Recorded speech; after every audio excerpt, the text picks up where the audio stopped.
Shalom and welcome back to Old Soul Torah. In this week's study, we're going to be looking at the biblical serpent called the Nachash. We're going to be looking at it because I believe it's one of these least understood biblical symbols. We've reduced it to what we think we know about it, but there's so much more. So first and foremost, if you look at the Nachash, it's the way it's depicted, the way it's seen in popularly by most religions of the world, it's seen as an evil thing. It's seen as something that is cunning, deceptive, manipulative, and associated with the forces of temptation.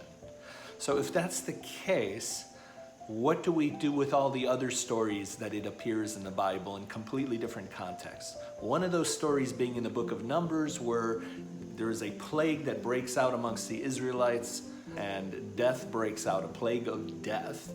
And in order to prevent, or not prevent, actually to stop the plague of death from spreading and taking more lives, Moses takes a copper serpent, an icon basically, a rising serpent along a pole, and everybody that looks at the icon of the serpent and looks beyond it towards the heavens is healed by the heavens themselves, and they escape death through this symbol. Okay, there's other stories in the Torah where God is communicating some very, very, very powerful prophetic messages to Moshe upon the first divine encounter at the burning bush, where he has him take his staff. The staff turns into a serpent, then it turns back into a staff. There's a lot of symbolism. So what we're going to be doing is looking at this symbol and exploring it. And to save you a great deal of time, study, research, I'm going to break it down to you. Basically, the serpent represents, if you take the Hasidic approach, the Kabbalistic approach to using Torah text as a manual to understand your own soul and the complexity of being a human being, and seeing the serpent as an energy or a drive within, then the serpent does represent the primal drive of a human being for ultimate fulfillment. And when used in the right way, it has a tremendous transformative power. But it can also be used in the wrong way, for the wrong things. The power can be misdirected. We're going to be exploring that too. And when that happens, it could be toxic and even deadly. Okay, so with no further ado, let's just jump into the study.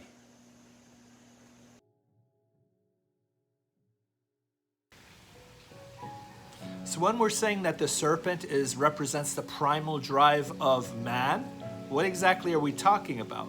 Well, if you remember, before we came into this world, we were in heaven, where there was no duality and no conflict. And the Torah says that Hashem placed us in the garden to work it and to guard it. So already in Hashem's divine plan, we were supposed to work. We were supposed to earn. We were supposed to achieve. Except how do you do that in a realm of perfection where there is no flaw? How do you repair anything when there's nothing to repair? When you're already in a state of perfection, there's nothing really to gain or learn or earn. So that presents a problem, and in Kabbalah, this problem is called lechem bizayon, which means unearned bread, or the bread of shame. And that is a principle that the soul self-destructs in a way when it's given freely and it's not being given the opportunity to earn. Okay, like one great way to destroy your children is to provide all their needs and don't set any goals for them that they need to achieve or fulfill. If you give your children everything they need, you're going to corrupt them.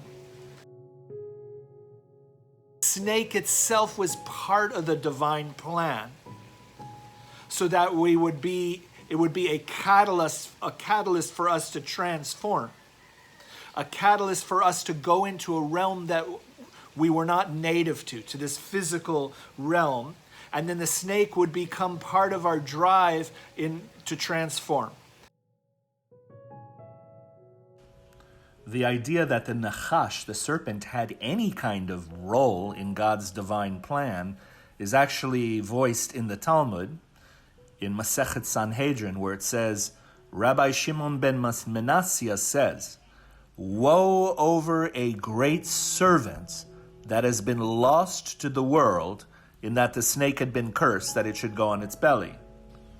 From this passage in the Talmud, there are 2 points we can bring our attention to. The first being that the snake is referred to as the great servant of humanity, which implies that it had a role in a divine plan. The second thing we bring our attention to is that the world suffered greatly when its legs were removed. So from here we see that it once had legs. Note, the Nachash serpent is used interchangeably throughout the Torah with other words like seraph, an angelic being with wings, and a tanim, a dragon with both wings and legs. Remember, the symbolism is what is relevant here, not a literal understanding.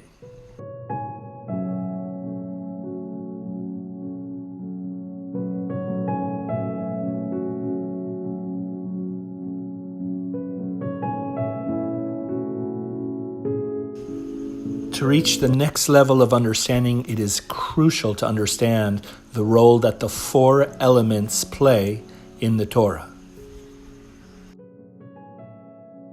And it's all over the Midrash and in the Sefer HaTanya, the Hasidic mysticism, that there's really like 4 elements to creation and 4 elements to man, and that's earth, air, fire, water. You're familiar with the 4 elements, but in Hasidic thought and in the Kabbalistic teachings, what exactly do these elements represent within us?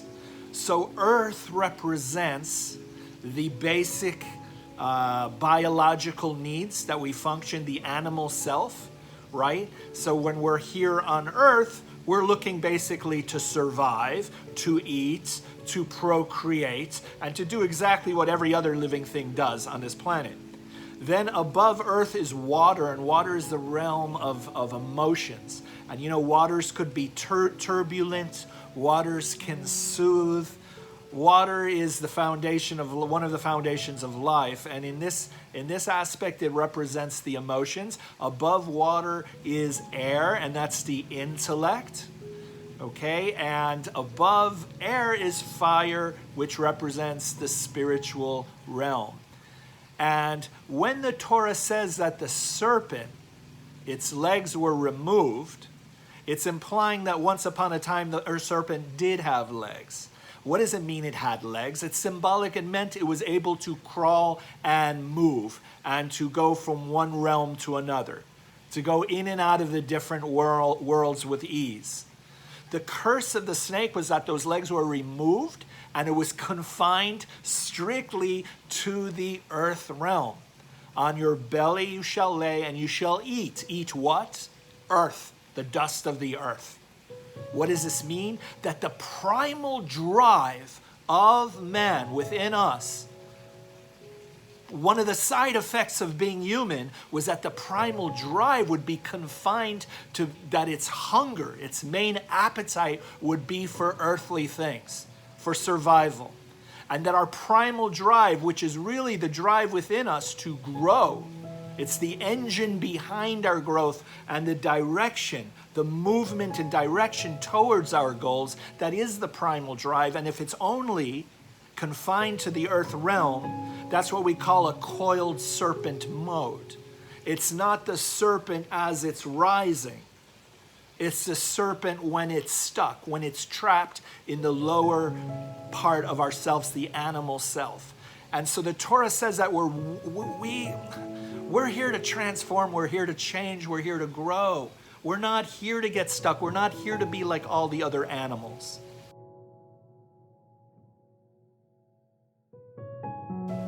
So everything from the heart downwards is the animal self. Everything from the heart upwards is the divine self. We're meant to transform into the higher realms of self. And that is what the serpent represents when it's uncoiled. When it's coiled, it represents everything that's the heart and below. What is the heart and below? It's basically earth and water. It's fluctuating between biological drives of survival and procreation and sexual urges and mating calls like you see on TikTok videos. All of that animal mating instincts plus emotions and relationships and fear-driven, survival-driven day-to-day reality, that's the lower self. We're not supposed to only be in that function. While it's necessary to survive, no one is questioning that, no one is challenging that, we're also here to transform. And to transform, you have to rise through the heart. Okay, the heart is the gateway to the upper self, to the higher self of thoughts, of ideas, of developing the intellect, and finally to go beyond the thoughts into this divine, intuitive place where of the highest consciousness that we have yet to attain, but we're moving towards that goal. That is the perfection of man. So the snake is there to teach us to transform. And when you're fully transformed, the snake, called Nachash, which is gematria, numerical value of 358, it becomes Mashiach, the Messiah, which is also 358 in Hebrew. Why is the word serpent, which is supposed to be very, very evil symbol, why is it the same as Mashiach, Messiah? Because messianic consciousness is fulfilled when the serpent rises, when it's in its uncoiled mode. When the same primal drive we have today towards biological needs and lust and temptation and sexuality and all of that, and eating, consuming the animal self, when that same primal drive, as strong as that reality is for us now for earthly things, for animal things, when that primal drive becomes as strong for spiritual pursuits, we will have achieved the perfection of man.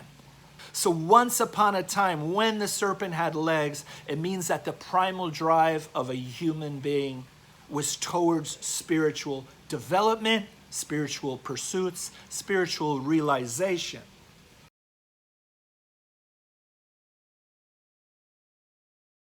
So now I hope with all these insights we can finally understand the burning bush incident, right? The famous encounter Moshe has with Hashem when Hashem gives him his spiritual mission in the world. And if you remember, Hashem instructs Moshe to drop his staff on the ground where it turns into a serpent. It evokes fear in Moshe, and then Hashem asks him to raise it again. And then what we learn is that this is the staff by which Hashem is going to work miracles through. But only when it's a staff, when it's rising. But when it's in its fallen state, when it's in its coiled serpent state, of course it's going to evoke fear in Moshe. And this is the secret. Hashem is revealing to him the secret of how we work with our primal energy, that we're here to be more than animals. We're here to ascend through all the different worlds, from earth, through water, then through air, and then through fire for illumination and spiritual realization.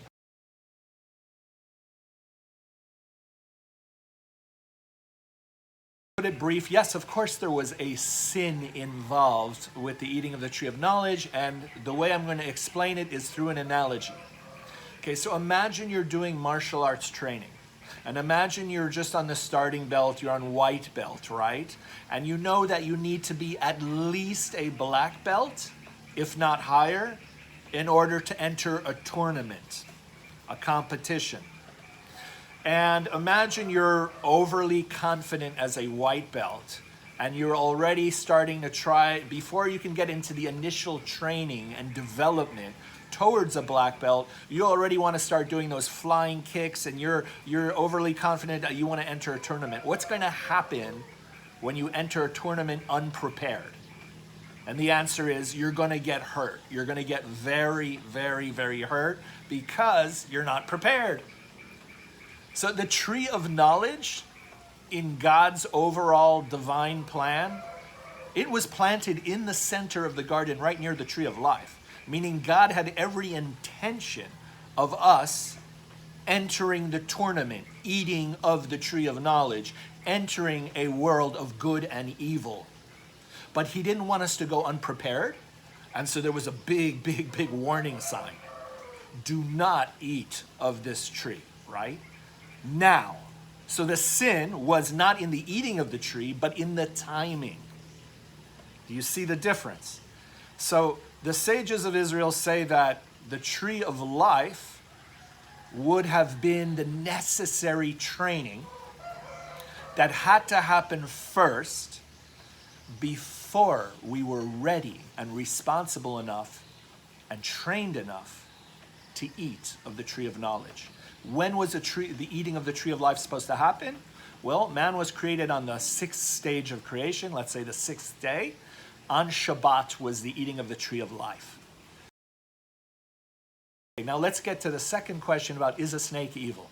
Okay, so let's go to the verse in Genesis where it says that God fashioned the man, he formed the man, vayitzar et ha'adam, and God formed the man.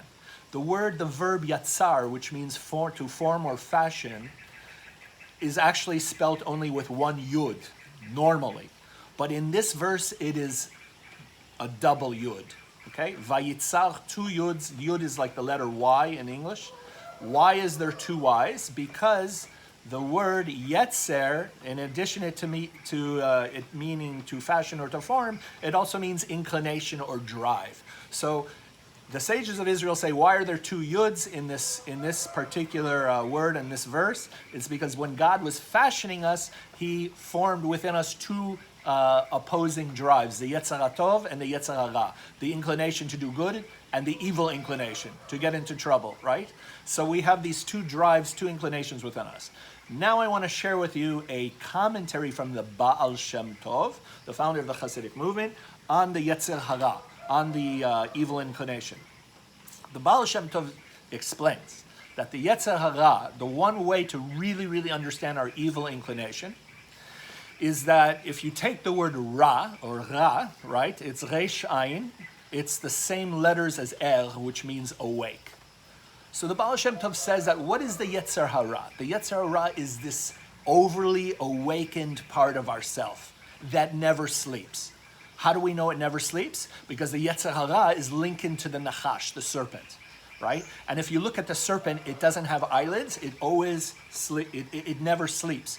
Meaning, if it sleeps with its eyes open.